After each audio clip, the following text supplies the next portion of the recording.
it is titled Using Technology to Deliver Inclusive Growth.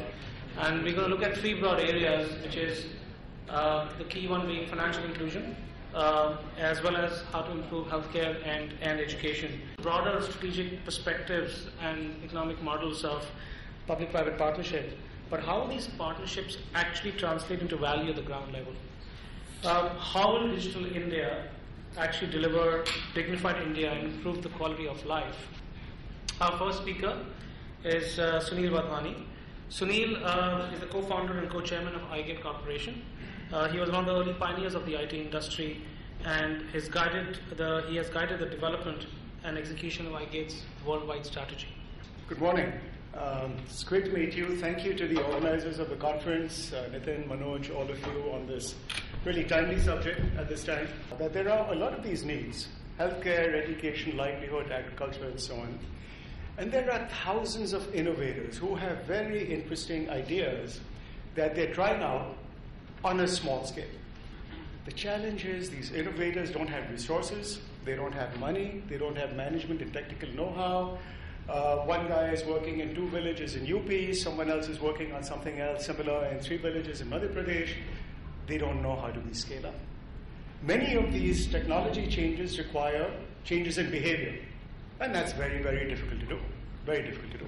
So all of these people are facing major challenges to scaling up, right? The ideas are there, but the scaling up is a challenge.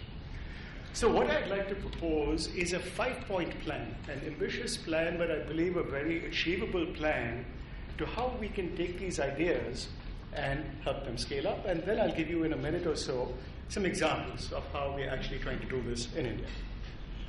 So step number 1 to me would be, out of these multiple thousands of innovators in India in all these fields, let's identify the 500 to 1,000 that are the most promising, right?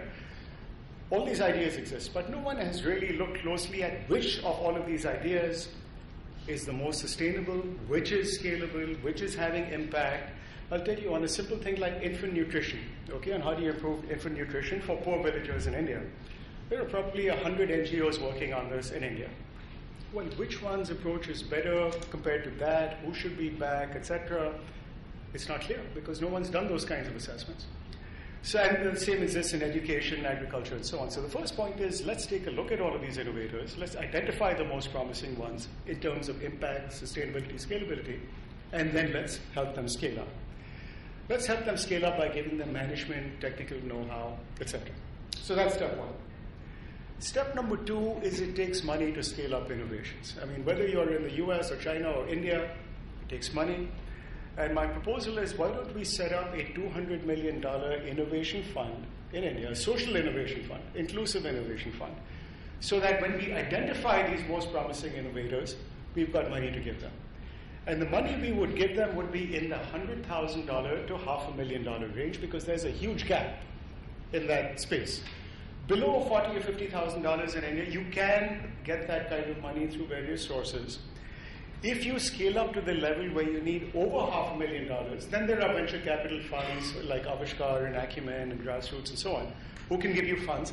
But there's very little money in that $100,000 to $500,000 range, and that's what's truly critical. That's where innovators need help. So that's the second point. Let's raise that kind of fund. Thirdly, if you look at India, it's really, to me, 2 countries, right? You've got a big chunk of India that is developing reasonably well. You know, the southern states, Andhra Pradesh, Karnataka, Tamil Nadu, and western India, Gujarat, Maharashtra, etc. And there are some northern states, but those are developing fairly well. Where the need really exists the most in India are in the large low-income states of northern India, right? Bihar, Madhya Pradesh, Odisha, Rajasthan, Uttar Pradesh, and so on. These states collectively account for maybe 35 or 40% of India's population, but they account for 90% of all of our challenges. So if you look at the disease burden in India, 90% of it is in these 6 states. If you look at the lack of education in India, biggest challenge is in these states. Yet, when I come to conferences like this, forgive me for saying this, Manoj and Nitin, I find, everything about, let's go to Karnataka and do this, let's go to Andhra Pradesh and do that, let's go to Gujarat. Nothing wrong with that. We should do it. But no one's talking about let's go to Madhya Pradesh or let's go to Uttar Pradesh or let's go to, because that's where the need really is. The other point I'll make with that is that most NGOs in India and most social sector initiatives in India try to work independent of government, right? And I've had NGOs in India that I meet with tell me with pride, we will never work with the state government or the federal government because corruption, bureaucracy, and so on. The challenge is that in India, all of these large programs, especially for the bottom of the pyramid, health, education, are all implemented by the state governments. And the only way to get scale is by working closely with the state governments. So my third point is let's form partnerships, close partnerships with the state governments of these 5 or 6 large low-income states in India and work closely with them in implementing our ideas. And I'll tell you, never before in the last 60 years have the governments of these specific states been as hungry for change as they are now. I've met with a couple of these chief ministers, I've met with senior bureaucrats in these governments. They are very serious now about improving health, about improving education and livelihood. So the time is now to do that. Number 4, innovation is happening in India but on a sporadic basis, right? Thousands of innovators, each working individually. I think it's time now for us to develop some kind of large-scale national ecosystem for ongoing innovation, which means helping these innovators connect with each other, collaborate with one another, connect with venture capitalists, connect with donors and philanthropists, connect with people in government, because it takes all of these people working together to really develop results. Obviously, we see that here in Silicon Valley, we see that in other places. In India, we do need to do it at a national level, and it can be done. That's the 4th point. And 5th and finally, let's develop a knowledge hub to support these innovators in their growth so that for every little piece of information they need, they're not running here or there because, again, they don't have the resources for that. Let's make this available to them easily through the web. So those are the 5 points. And I'll tell you, if we can actually implement some of this, over the next 10 years, this will change the face of India. And it'll change the face of India for the 70% of the population that really needs it, the people who earn less than $2 a day. Thank you for giving the opportunity to speak on this occasion. Let me try to place the issues for this session within the overall context of Digital India and how we plan to address them in a more holistic fashion within this overall framework. To ensure that all these services are made available on demand, our first goal is to ensure that we integrate the various services at the back-end level so that they can be offered through an integrated front end to the citizens. We also want to ensure that all the services are brought onto the mobile platform.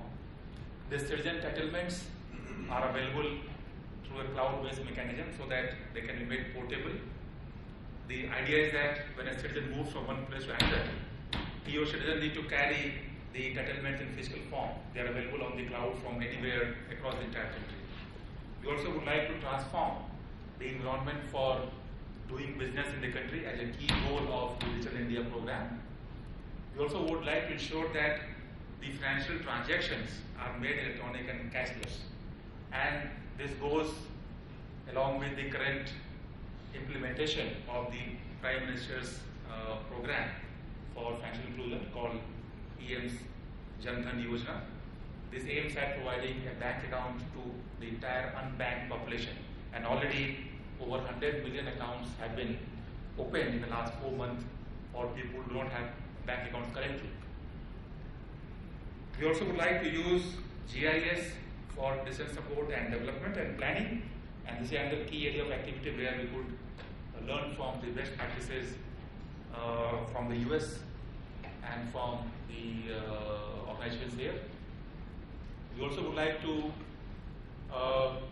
have cooperation in the domain of standards. That's a key area where we would like to work together to ensure that the system that we develop are interoperable and they can be integrated at the back end. Cloud and disaster recovery are other key areas of possible collaboration, and to ensure that the entire financial space is made safe and secure. That is another possible area where we could learn from the US agencies and firms.